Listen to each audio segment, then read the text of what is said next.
സുരീഷ, good morning. ഇപ്പോൾ KSEBയിൽ നിന്നും ശുഭസൂചകമായ പ്രതികരണങ്ങൾ വരുന്നുണ്ടോ? അധിക ദിവസം നീളില്ല ഈ ലോഡ് ഷെഡിംഗ്, അതിന് മറ്റു പേരാണെങ്കിലും എന്തായാലും കറണ്ട് ഇല്ലാത്ത സാഹചര്യം അധിക ദിവസം നീളില്ല എന്നാണോ ഇപ്പോൾ KSEB പറയുന്നത്? ഇപ്പോൾ കേന്ദ്രത്തിൽ നിന്ന് 200 മെഗാവാട്ട് കിട്ടിയിരിക്കുന്നു, പവർ എക്സ്ചേഞ്ച് വഴി 180 മെഗാവാട്ട് കിട്ടിയിരിക്കുന്നു. അപ്പോൾ താൽക്കാലികമായി പ്രതിസന്ധിക്ക് പരിഹാരമാകുന്നു. മഴ ഇത്തിരി ശക്തമായി പെയ്യുകയാണെങ്കിൽ ഇപ്പോഴത്തെ സാഹചര്യം ഒന്ന് മാറിക്കിട്ടും അല്ലേ?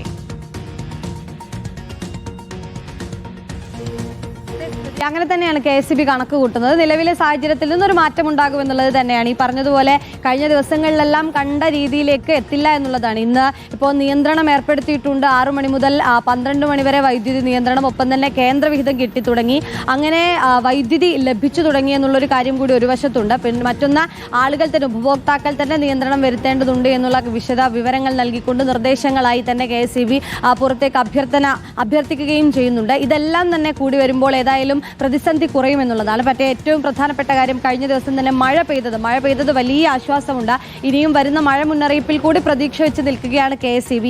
ഇന്നലെ തന്നെ മഴ പെയ്തതോടുകൂടി ഏറെക്കുറെ എല്ലാ സ്ഥലങ്ങളിലും ഈ നിയന്ത്രണം ഏർപ്പെടുത്തേണ്ടി വന്നില്ല എന്നുള്ളതാണ് KSEB കണക്ക് കൂട്ടുന്നത്. ഇപ്പോൾ കോഴിക്കോട്, മലബാർ മേഖലകളിലെല്ലാം ചിലയിടങ്ങളിൽ ഇത്തരത്തിൽ വൈദ്യുതി നിയന്ത്രണം വേണ്ടി വന്നെങ്കിൽ പോലും സാധാരണ രീതിയിൽ കഴിഞ്ഞ ദിവസങ്ങളിലെല്ലാം കണ്ടതുപോലെ എല്ലാ ഇടങ്ങളിലും ഇങ്ങനെ 15 മിനിറ്റ്, അരമണിക്കൂർ, 40 മിനിറ്റ് എന്ന രീതിയിലൊന്നും കറണ്ട് പോകേണ്ടി വന്നിട്ടില്ല എന്നുള്ളതാണ് KSEB പറയുന്നത്. ഇതേ രീതിയിൽ മഴ തുടരുകയാണെങ്കിൽ വലിയ പ്രതിസന്ധിയിൽ നിന്നും ഒഴിവാകാം എന്നുള്ളതാണ്. നാളെയൊക്കെ മഴ മുന്നറിയിപ്പുണ്ട്. ആ മുന്നറിയിപ്പിൽ തന്നെയാണ് KSEB പ്രതീക്ഷ വെക്കുന്നത്. ഒപ്പം തന്നെ ഉപഭോക്താക്കളോട് ഇനിയും മഴ പെയ്തു, നിയന്ത്രണം ഇനി ഒഴിവാക്കാം എന്നുള്ള തരത്തിലേക്ക് എത്തിയാൽ പോലും ഉപഭോക്താക്കൾ ഈ പീക്ക് ടൈമിൽ ചില ഉപകരണങ്ങൾ ഉപയോഗിക്കുന്നതിൽ ചില മാറ്റങ്ങൾ വരുത്തേണ്ടതുണ്ട്. അത് ഒഴിവാക്കണം എന്നുള്ളൊരു ആവശ്യം KSEB ആവർത്തിച്ച് പറയുകയും ചെയ്യുന്നുണ്ട്. ഏതായാലും മഴ ഇതേ രീതിയിൽ ലഭിക്കുകയാണെങ്കിൽ വൈദ്യുതി നിയന്ത്രണം ഒരു 2 ദിവസത്തിനുള്ളിൽ തന്നെ മാറ്റാൻ കഴിയുമെന്നുള്ളതാണ് KSEB വിലയിരുത്തുന്നത്. അങ്ങനെ ഒരു മഴ ലഭിച്ച പ്രതിസന്ധി കുറഞ്ഞു കഴിഞ്ഞാൽ പിന്നെ AC ഓൺ ചെയ്യുന്നത് കുറയും. ഈ പറഞ്ഞ മറ്റ് നിയന്ത്രണങ്ങളൊക്കെ കുറച്ചൊക്കെ സ്വയം നിയന്ത്രണം നമ്മൾ നടപ്പാക്കേണ്ടതാണല്ലോ. അപ്പോൾ അതിലേക്കൊക്കെ ആളുകൾ എത്തി തുടങ്ങിയിട്ടുണ്ട് എന്നുള്ളതാണ് യാഥാർത്ഥ്യം.